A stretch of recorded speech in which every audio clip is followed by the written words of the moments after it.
sabemos, irmãos amados por Deus, que Ele os escolheu. Eu tenho certeza, diz Paulo, que vocês são eleitos, que vocês são escolhidos, que Deus então, desde a eternidade, predestinou vocês. Eleitos são eleitos, não é? São predestinados, não vai ter como não serem salvos. E então por que é que Paulo diz isso aqui? Essas duas coisas andam juntas. A absoluta soberania de Deus na eleição e na predestinação daqueles que irão se salvar. Deus os elegeu, os amou, estava com medo de que eles fossem tentados, que é isso que o diabo faz, tentar o crente para fugir da fé. Tinha medo que a perseguição... Aqui ofereceremos ensinamentos claros e diretos, baseados nas Escrituras, para ajudar a moldar uma vida cristã centrada em Cristo e nos princípios reformados. Confira a pregação a seguir e seja edificado. Prego nessa noite, confiante de que o Espírito Santo haverá de usar essa passagem na edificação do seu povo aqui reunido. Em primeiro lugar, então, a explicação que Paulo deu, porque é que ele ainda não tinha regressado a Tessalônica. Vamos ler do verso 17 a 20. E nós, irmãos, estando separados de vocês por breve tempo, ficando longe dos olhos, mais perto do coração, com muito mais empenho e com grande desejo, procuramos ir vê-los pessoalmente.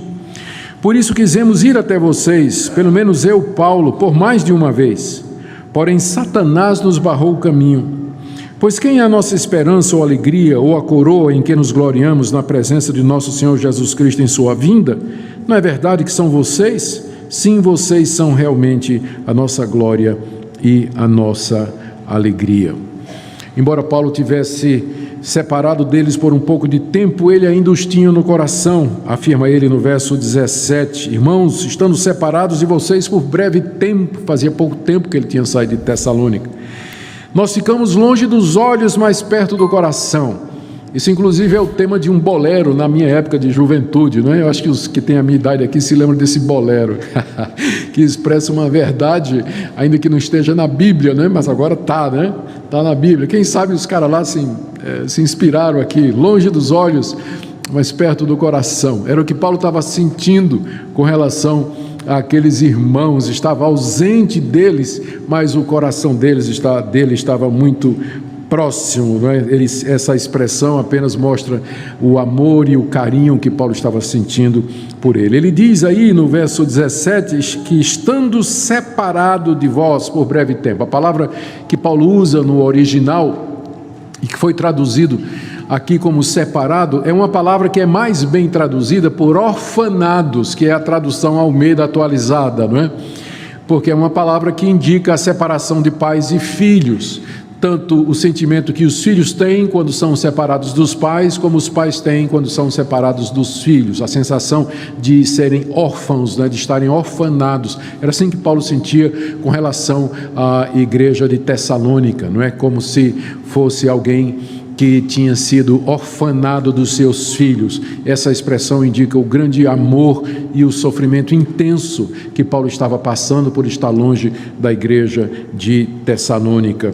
Ele diz no verso 18 que tentou reiteradas vezes voltar a Tessalônica, mais de uma vez, pelo menos 2 vezes, e algumas com Silas, porque aqui no texto ele diz que pelo menos 2 vezes eu tentei voltar, não é? Eu, Paulo, tentei voltar. Lembra que ele tinha estado em Tessalônica com Silas, não é? Ao que tudo indica, a dupla de missionários quis voltar algumas vezes e Paulo tinha tentado uma vez sozinho. Mas ele, apesar de se sentir orfanado daqueles irmãos e ter um sentimento intenso e desejo de estar com eles, Paulo não conseguiu regressar a Tessalônica. E a razão ele dá no verso 18, quando ele diz assim, quisemos ir até vós, quisemos aqui é ele e Silas, não é? Pelo menos eu, Paulo, por mais de uma vez tentei regressar. Porém, final do verso 18, Satanás nos barrou o caminho. Paulo tinha tentado voltar, mas é como se Satanás tivesse colocado barreiras, trincheiras no caminho. É isso que a palavra barrar significa. Paulo não diz aqui exatamente o que é que aconteceu. O que nós sabemos é que ele identificou por trás daquela barreira que impedia seu regresso a Tessalônica a ação do diabo. Na verdade, o que ele está aqui querendo dizer é que se ele não voltou ainda, não foi por falta de vontade ou não foi por falta de tentativa, mas porque algo superior às suas forças o impediu que fosse. E no caso, Paulo estava identificando aqui a ação do maligno, a ação de Satanás. E aqui eu quero aproveitar para tirar uma lição para nós. Nós estamos diante aqui de ninguém menos que o próprio apóstolo Paulo. E ele está sendo barrado pelo diabo. O diabo botou uma cerca, né? Arame farpado. Você não passa aqui, você não volta para Tessalônica. E Paulo não conseguiu, de fato, voltar a Tessalônica. Nós estamos aqui diante de uma guerra espiritual. O que é interessante é que o apóstolo Paulo não decretou a queda da barreira, ele não repreendeu Satanás, ele não amarrou o diabo, ele não fez nenhuma dessas coisas que são feitas aí por pastores de determinadas igrejas. Qual foi a solução que Paulo encontrou para vencer a barreira do diabo? Uma solução extremamente simples, pragmática, prática: mandou Timóteo. Ele não podia ir, o problema era do diabo com ele, né? Então ele pega Timóteo e diz: você vai. E quando o diabo abriu o olho, Timóteo já tinha passado pela barreira. Não tem aqui uma lição preciosa para nós? Não é? Quando eu sei que tem muita gente aqui que veio de igrejas onde foram ensinados a fazer guerra espiritual contra Satanás, usando de decretos, atos proféticos, declarações, a palavra rema, a autoridade espiritual e tudo mais. Como Paulo não frequentou essas igrejas e não estava consciente dessas técnicas espirituais, ele simplesmente mandou Timóteo. Resolveu o problema. O que prova que muito na vida cristã é uma questão só de bom senso e ser prático. Não envolve muita coisa, não é?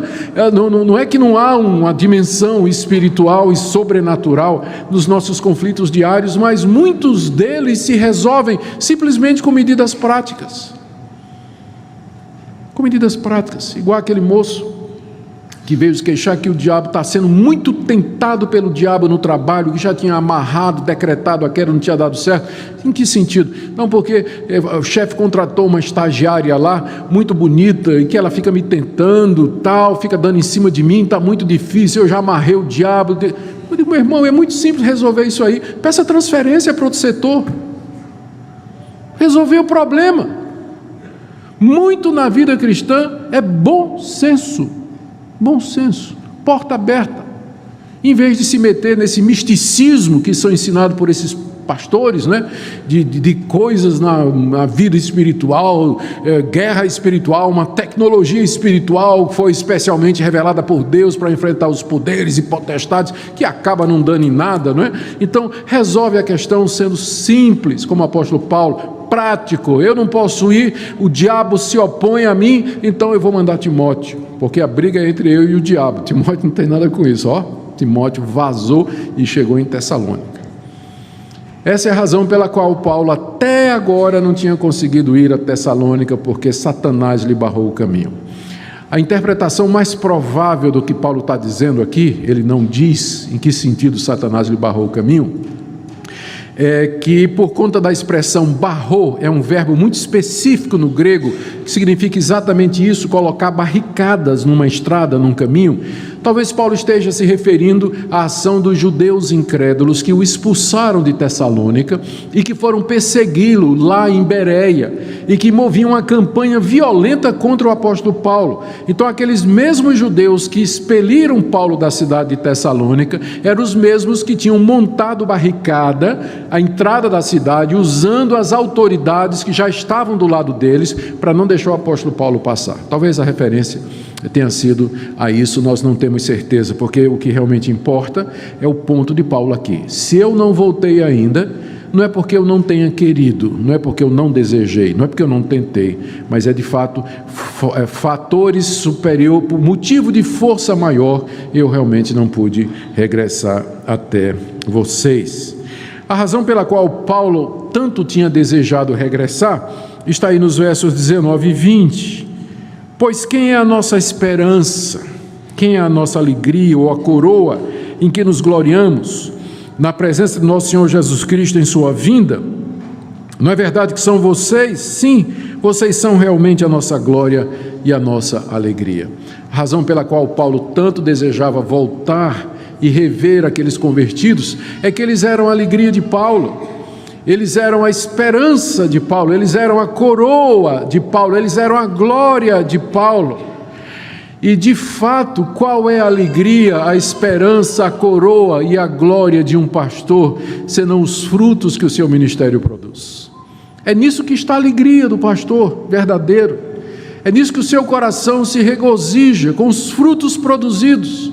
Não somente porque pessoas foram alcançadas, perdoadas e receberam a vida eterna, mas porque no dia da vinda de Cristo, eles serão a coroa de glória que nós iremos receber. É o que Paulo diz aqui. Quem é que é a minha coroa de glória no dia da vinda de Jesus Cristo? É vocês. Vocês são a minha alegria agora e no futuro, quando Cristo voltar, quando eu apresentar vocês a eles, a Cristo, como sendo o resultado do meu trabalho.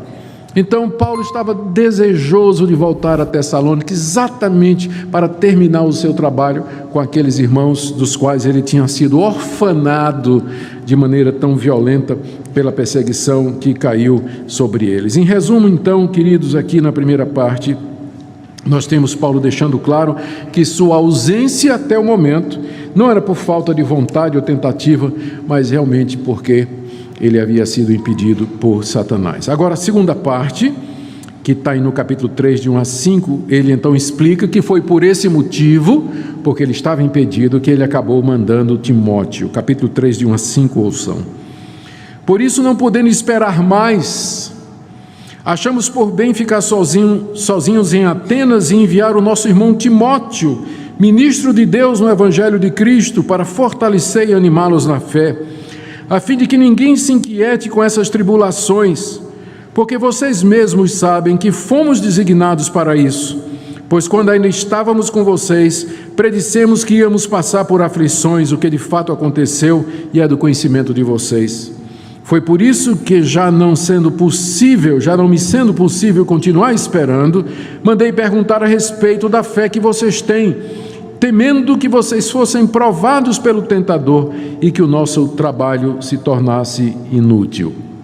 A razão pela qual Paulo está explicando por que ele mandou Timóteo e ele mesmo não foi, é exatamente porque ele não aguentava ficar mais sem notícias. Ele queria ter notícias daqueles irmãos.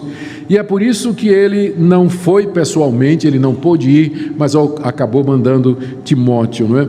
Alguém, talvez a igreja ou alguém da igreja poderia ficar chateado. Paulo não foi pessoalmente e mandou alguém no lugar dele, né? Ele não foi, mas mandou o estagiário, não é? Então, puxa, isso é um desprestígio para nós, né? Paulo manda Timóteo, é por isso que Paulo aqui, ele se refere a Timóteo como sendo ministro do Evangelho, é homem de Deus, ministro de Deus no Evangelho do seu Filho Jesus Cristo, para tirar qualquer motivo de alguém dizer que Paulo havia desprestigiado a igreja porque ele não voltou. Em vez de voltar, ele mandou o seminarista, né, para cuidar lá com todo respeito aos seminaristas aqui, mandou o seminarista lá para fazer o trabalho que era dele para fazer. Aí ele diz no verso 1, ele explica isso em detalhes. Ele tinha ficado muito ansioso pela falta de notícias de Tessalônica, verso 1. Por isso, não podendo esperar mais, não aguentava mais, diz o Paulo, né?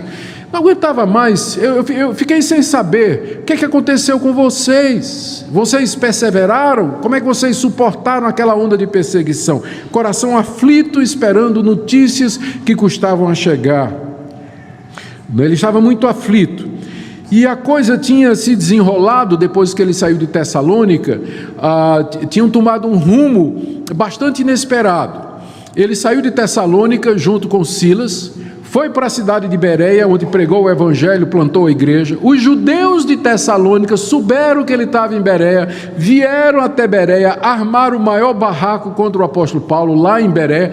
Ele teve que sair de Bereia do mesmo jeito, só que ele deixou Silas e agora Timóteo lá cuidando da igreja de Bereia, e ele foi para Atenas. foi pregar lá em Atenas, não é? E lá em Atenas, todo esse tempo ele estava aguardando notícias. O que é que aconteceu com Tessalônica? O que é que está lá com os novos convertidos? Notícia não chegava, ele estava aflito. Então, por fim, ele preferiu ficar sozinho em Atenas, em vez de dizer a Silas e Timóteo, venham de Bereia para cá, para Atenas, porque eu estou sozinho aqui. Ele preferiu mandar Timóteo lá de Bereia para Tessalônica para trazer notícias a Paulo em Atenas. É isso que ele diz no verso 1: não pude esperar mais, achei melhor ficar sozinho em Atenas, em vez de chamar meus auxiliares para mim, e enviar o nosso irmão Timóteo, ministro de Deus no Evangelho de Cristo, até vocês. Então foi esse é o que aconteceu, né? Vocês percebem aqui a angústia de Paulo, a preocupação, né, com aquela jovem igreja, né? A falta de notícias, né? Paulo era um homem de Deus, andava com Deus, ele viu o Senhor Jesus glorificado, foi levado até o terceiro céu, mas ele era um homem sujeito às paixões, né, que nós temos. Ele era uma pessoa igualzinha a você e a mim, né? Quando faltam notícias ou quando as notícias demoram, né?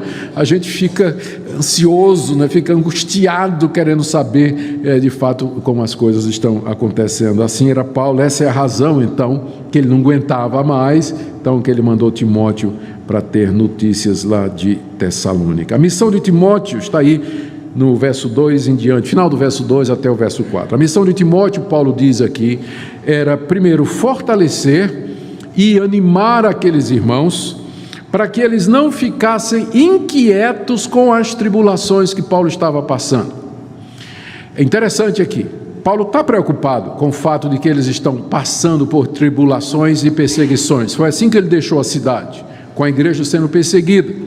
Mas Paulo também sabia que as perseguições que ele estava passando poderiam ter um efeito desanimador naqueles irmãos quando eles tivessem notícia.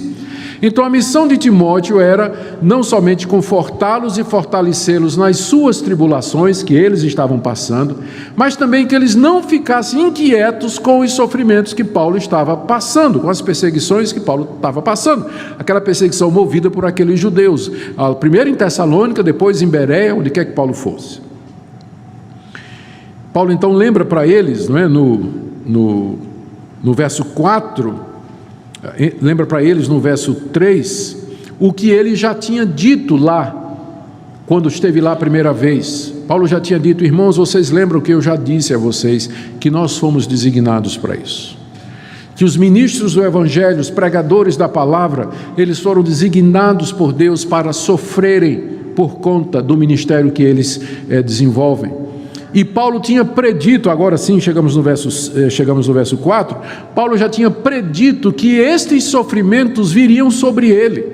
Então não tinha razão para os tessalonicenses ficarem inquietos ou preocupados com os sofrimentos do seu pastor, porque Paulo diz: nós já dissemos a vocês quando estávamos aí, de que nós seríamos perseguidos, e que Deus nos designou para esse tipo de coisa. Então não desanimem, porque seria fácil para os tessalonicenses desanimarem. Aquela pessoa que Deus usou para nos abençoar, através da qual nós saímos das trevas do paganismo para a luz, aí que teve aqui em Tessalônica nos ensinando a palavra de Deus, o ministro de Deus. Como é que Deus trata um servo seu dessa maneira, permitindo que ele seja perseguido, preso, seja fugido, né, das cidades, saia fugido das cidades? Então isso poderia levar aqueles cristãos a desanimarem. Paulo diz: não desanimem, nós somos destinados para isso. E eu já tinha dito a vocês que isso haveria de acontecer conosco, portanto, vocês fiquem tranquilos. A preocupação de Paulo, então, na verdade, é que o diabo usasse isso. Olha o verso 5. Foi por isso que, já não me sendo possível continuar esperando, mandei perguntar a respeito da fé que vocês têm, temendo que vocês fossem provados pelo tentador e que nosso trabalho se tornasse inútil. Está aqui mais uma razão pela qual ele mandou Timóteo. Paulo tinha receio que o diabo tentasse aqueles jovens convertidos, novos convertidos, e que eles desanimassem da fé e desistissem. Por isso que ele estava angustiado, por isso que ele mandou Timóteo, já que ele não podia ir, ele mandou Timóteo fazer o trabalho pastoral de apacentá-los, confirmá-los e fortalecê-los na fé, temendo que o trabalho fosse inútil, porque se eles abandonassem a fé, de fato o trabalho de Paulo ali seria inútil. É claro que a essa altura, se você se lembra do primeiro sermão que nós pregamos em Tessalonicenses, você vai querer saber como resolver a contradição do capítulo 1 com esse capítulo 3. Porque no capítulo 1, verso 4, Paulo escrevendo, né, para essas mesmas pessoas, ele disse assim: sabemos, irmãos amados por Deus, que Ele os escolheu. Eu tenho certeza, diz Paulo, que vocês são eleitos, que vocês são escolhidos, que Deus então, desde a eternidade, predestinou vocês para a vida eterna. E agora Paulo diz: eu estou com medo que o diabo tente vocês e vocês desistam da fé. Como é isso? Como é que a gente concilia essas duas coisas? Se são eleitos, não é? São predestinados, não vai ter como não serem salvos. E então por que é que Paulo diz isso aqui? Essas duas coisas andam juntas. A doutrina da eleição e da soberania de Deus na salvação e a doutrina da responsabilidade humana, elas caminham juntas como dois trilhos de um trem, um ao lado da outra. Você não pode ter um sem ter a outra. O trem não anda em cima de um trilho só, ele anda em cima dos dois. A Bíblia ensina a absoluta soberania de Deus na eleição e na predestinação daqueles que irão se salvar. Deus os elegeu, os amou, predestinou e determinou a sua redenção e a vida eterna. Ao mesmo tempo, Deus decretou os meios pelos quais isso haveria de acontecer, levando em conta a responsabilidade que nós temos. Por isso que no primeiro capítulo Paulo diz: eu sei que vocês estão eleitos, e no capítulo 3 ele diz: eu estou com medo que o diabo tente e vocês caiam. E aí o que é que ele faz? Mesmo sabendo, mesmo acreditando na predestinação e na eleição dos Tessalonicenses, o que é que Paulo faz? Ele manda Timóteo lá para confirmá-los, para que o trabalho dele não seja em vão. Responsabilidade humana caminhando lado a lado com a soberania de Deus. Essa perspectiva que eu ofereço a vocês, ela explica muitos dos problemas que às vezes os jovens têm quando eles se deparam com a teologia reformada, ou mesmo pessoas adultas quando elas se deparam com a teologia reformada pela primeira vez. A razão pela qual o fato de Paulo crer que os tessalonicenses eram eleitos não fez com que ele fosse negligente na sua tarefa como pastor. Ele tinha que confirmá-los, tinha que discipulá-los, tinha que fortalecê-los e ajudá-los no meio de todas aquelas provações e sofrimentos que eles estavam passando. Agora vamos para a terceira parte da nossa mensagem, está aí do verso 6 a 10, onde Paulo acusa o recebimento das boas notícias de Timóteo, verso 6 até o verso 10, até o verso 9, ouçam. Agora, porém, com o regresso de Timóteo, vindo do meio de vocês, trazendo-nos boas notícias a respeito da fé e do amor que vocês têm, e ainda de que sempre guardam grata lembrança de nós, desejando muito nos ver, como aliás também nós temos vontade de ver vocês. Sim, irmãos, por isso ficamos animados a respeito de vocês, pela fé que vocês têm, apesar de toda a nossa necessidade e tribulação, porque agora vivemos, se vocês estão firmes no Senhor, pois que ação de graças podemos render a Deus no que se refere a vocês, por toda a alegria com que nos regozijamos por causa de vocês diante do nosso Deus. Aqui Paulo passa um recibo de que recebeu as boas notícias trazidas por Timóteo, não é? O verso 6 diz que agora, porém, com o regresso de Timóteo vindo do meio de vocês. Aquele foi um momento de alívio na vida de Paulo. Até aqui ele estava ansioso, muito ansioso, sem ter notícias dos Tessalonicenses. Estava com medo de que eles fossem tentados, que é isso que o diabo faz, tentar o crente para fugir da fé. Tinha medo que a perseguição teria se acentuado contra eles. Tinha medo que eles iriam desanimar na fé. Estava muito tenso, muito preocupado o apóstolo Paulo. De repente, lá em Atenas, quem ele olha, que vem chegando? Timóteo. Que coisa boa. Ele fica olhando para a cara de Timóteo, eu imagino, né? Para ver pela cara de Timóteo se a notícia era boa ou se era ruim. Né? Se Timóteo estava com a cara franzida, com um sorriso no rosto, né? Ele mal pode esperar até Timóteo chegar. Timóteo chega e Paulo diz: desembucha, homem, diz logo, como é que está lá os irmãos lá em Tessalônica? Aí Timóteo diz: Paulo, fica tranquilo, graças a Deus só tem boa notícia para dar, está tudo bem. E as notícias são essas. Primeiro, aí no verso 6, Timóteo diz que eles estão firmes na fé e no amor. Timóteo trazia boas notícias sobre a fé dos Tessalonicenses e do amor que eles tinham, ou seja, eles continuavam crentes no Senhor Jesus e amando uns aos outros. E não só isso, Timóteo também trazia boas notícias com respeito a Paulo. Os Tessalonicenses mandaram Timóteo dizer a Paulo que tinham uma grata lembrança deles, que se lembravam de Paulo com saudade, que desejavam muito rever o apóstolo Paulo, assim como o próprio Paulo desejava revê-los. Como aquilo foi bom para o coração do apóstolo Paulo, porque é isso que alegra o coração do pastor. Pastores com frequência estão desanimados, mais do que parece, eles estão desanimados, estão cansados e às vezes bem desmotivados, e de repente vem uma boa notícia como essa, não é? Que foi uma boa notícia, e Paulo diz aqui que o coração dele se alegrou. Ele diz: isso foi vida dentre os mortos, é como se eu tivesse ressuscitado, não é? E revivido com essa boa notícia que eu tive.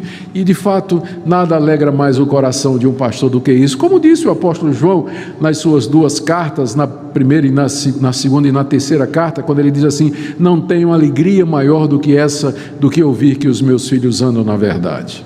É o que Paulo está dizendo aqui, não é? Timóteo trouxe boas notícias, eles estão firmes e eles estão querendo me ver e não guardam nenhum ressentimento pelo fato de que Paulo se viu obrigado a sair da igreja tão brevemente.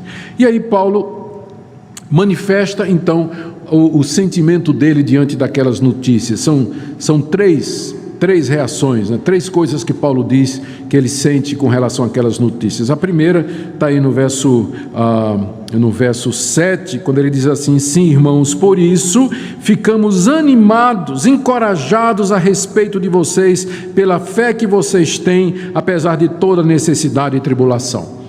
Mesmo que vocês sabiam que nós fomos tão perseguidos, passamos por tanta necessidade, por tanta tribulação, vocês continuam ainda firmes na fé, sem desanimar. E isso me consola, isso me anima, diz o apóstolo Paulo. Essa foi a primeira reação de Paulo. Ele ficou animado, ele ficou consolado com aquelas boas notícias a respeito da fé daqueles irmãos. Em segundo lugar, no verso 9, em segundo lugar, no verso 8, ele diz assim: porque agora vivemos, se vocês estão de fato firmes no Senhor. É uma metáfora, né? Ele está dizendo que o sentimento dele, quando teve as notícias trazidas por Timóteo, era como se ele tivesse ressuscitado dos mortos, que ele estava assim amortecido, né? pela ansiedade, mas agora com aquelas boas notícias ele vive, está feliz, está grato a Deus. E a terceira reação é que ele dava graças a Deus, então, pela vida dos convertidos. Verso 9: que ação de graças podemos render a Deus no que se refere a vocês, por toda a alegria com que nos regozijamos por causa de vocês diante do nosso Deus. Na forma de uma pergunta retórica, né? O que é que eu posso mais querer? O que é que mais eu posso agradecer a Deus, senão isso aí, dessa alegria que vocês têm me causado, porque vocês estão firmes na fé, que vocês continuam perseverando.